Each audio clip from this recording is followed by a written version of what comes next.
오늘은 4월 29일 말라기 3장 13절부터 18절까지의 말씀입니다. 먼저 13절과 14절 한번 읽어보겠습니다. 여호와가 이르노라 너희가 완악한 말로 나를 대적하고도 이르기를 우리가 무슨 말로 주를 대적하였나이까 하노도다.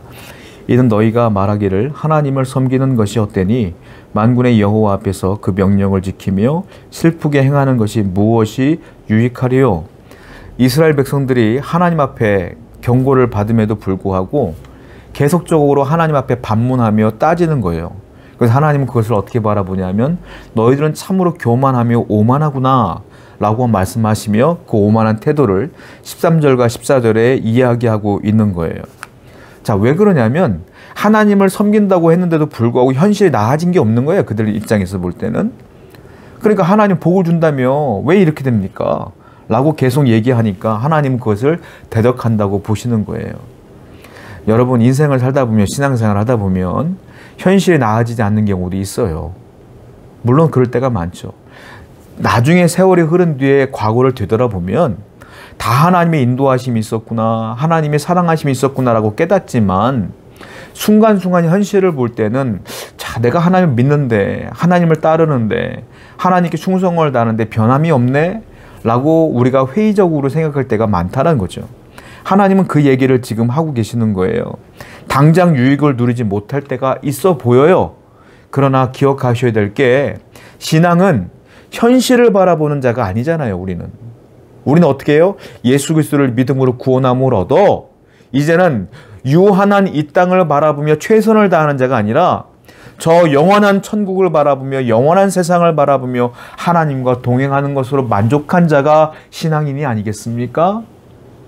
그러면 하나님과 동행하는 것으로 만족하고 영원한 세계를 바라보며 하나님 말씀을 지키며 살아가는 것으로 우리가 행복해져야 되는데 여전히 죄성이 강한 사람들은 현실에서 뭔가 자꾸 얻으려고 하니까 이런 불만이 생겨나는 것이다 라는 거예요. 우린 다시 한번 신앙의 본질로 돌아가서 하나님과 동행하는 것으로 기뻐하는 자가 되어야 될 줄로 믿습니다. 15절입니다. 지금 우리는 교만한 자가 복되다 하며 악을 행하는 자가 번성하며 하나님을 시험하는 자가 화를 면한다 하노라 함이라. 자, 이스라엘 사람들이 구체적으로 현실 속에서 하나님과 함께함에도 불구하고 은혜를 받지 못했어요 라고 주장하는 그 근거들이 15절에 나와요. 자, 보니까 이스라엘 백성들 말고 이방 사람들은 악인이잖아요. 하나님을 사랑하지 않잖아요. 예배하지 않잖아요. 그럼에도 불구하고 그 교만한 사람들이 잘 살아. 물질적으로 풍요로워. 잘 먹고 잘 사는데 우리 이스라엘 백성들은 점점 어려워지는 것 같고 믿음을 가졌음에도 불구하고 점점 경제적으로 어려워지는 것 같은 거야. 그러니까 하나님 우리에게 준 게 뭐가 있어요? 하나님 살아계시기나 한 거예요? 우리를 사랑하시기나 해요? 라고 따져 묻는 거죠. 이것을 근거로 해서 얘기하는 거예요. 이것은 옛날 얘기뿐만이 아니라 오늘날도 마찬가지예요. 여러분들이 신앙생활 하는 데 있어서 여러분들은 하나님을 참 사랑하는데 사랑하지 않는 사람들, 예수 믿지 않는 사람들, 교회 다니지 않는 사람들이 더 물질적으로 풍요롭고 잘 살고 하는 일마다 잘 되고 그럴 때가 많죠. 그때마다 우리는 의심스러워요. 아니 저 사람들은 왜 잘 살고 나는 왜 이렇게 못 사는 거야? 하고 우리가 생각할 때가 많이 있지 않습니까? 이스라엘 백성들이 지금 고민했던 것과 똑같은 거예요. 그런데 지금 똑같은 얘기를 할 수밖에 없는 게 우리는 이 땅에 번영을 쫓는 자가 아니잖아요. 우린 저 천국을 소망하는 자 아닙니까? 하나님께서 인도하시는 대로 순종하며 살아가는 것이 우리의 삶의 목적이 되어야 되는 거 아니겠어요? 그들의 형통함이 진짜 복인지 아닌지는 어떻게 알겠어? 그 형통함과 잘 먹고 잘 사는 것에 매몰돼서 하나님을 없이 하고 산다면, 믿지 않고 산다면 나중에 심판날에 그들은 후회하며 땅을 치며 괴로워할 날이 온다. 성경에 보면 부자와 나사로가 있는데 부자는 이 땅에서 떵떵거리며 살다가 천국까지 못하고 지옥불에 떨어졌을 때 나사로를 얼마나 부러워했어요. 그렇지 않습니까? 여러분들 이 땅의 형통함을, 이 땅의 번영함을 보고 부러워하지 마세요. 전세는 역전된다.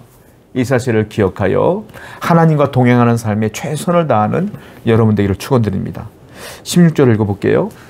그때 여호와를 경외하는 자들이 피차의 말하며 여호와께서 그것을 분명히 들으시고 여호와를 경외하는 자와 그 이름을 존중히 여기는 자를 위하여 여호와 앞에 있는 기념책에 기록하였느니라. 자, 그런데 이스라엘 그 회중 안에서도요, 이렇게 불평불만하는 사람이 있는가 하면 16절에 보니까 여호와를 경외하는 사람들도 있었다라는 거예요. 하나님을 경외하는 사람들도 있었어요. 그런데 놀라운 건 하나님을 경외하는 사람들 16절의 하반절에 보니까 여호와 앞에 있는 기념책에 그들을 하나님이 기록하였느라 그랬어요. 그런 현실 속에서도 하나님을 경외하는 사람들은 하나님이 잊지 않고 기념책에 기록했다. 이게 놀라운 복이에요.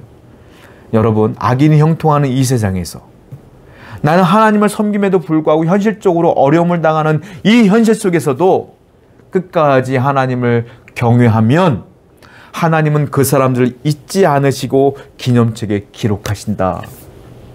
이것이 복이 아니겠습니까?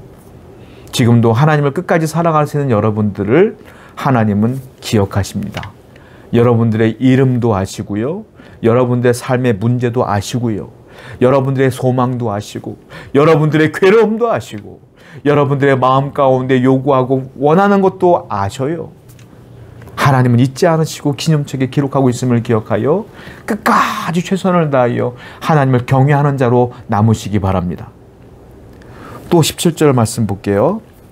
만군의 여호와가 이르노라 나는 내가 정한 날에 그들을 나의 특별한 소유로 삼을 것이요 또 사람이 자기를 섬기는 아들을 아낌없이 내가 그들을 아끼리니 뭐라고 했습니까? 내가 그 여호와를 경외하는 사람들을 어떻게 한다고요? 나의 특별한 소유로 삼을 것이다. 이스라엘 백성 자체가 이미 특별한 소유예요. 그런데 하나님은 그 특별한 소유 가운데서도 또 여호와를 경외하는 사람을 특별한 소유로 삼겠다. 특별하게 바라보겠다라고 말씀하시는 거예요. 그 특별한 소유로 삼으시는 것이 뭐예요? 내가 그들을 또 뭐예요? 여호와를 섬기는, 자기를 섬기는 아들을 아낀 같이 내가 그들을 아낀다. 부모가 자신의 아들을 아끼잖아요. 그것처럼 하나님께서 부모가 되어서 그 여호와를 경외하는 사람들을 특별한 소유로 삼으시고 그들을 자신의 아들처럼 하나님께서 삼으시겠다라고 말씀하시는 거예요.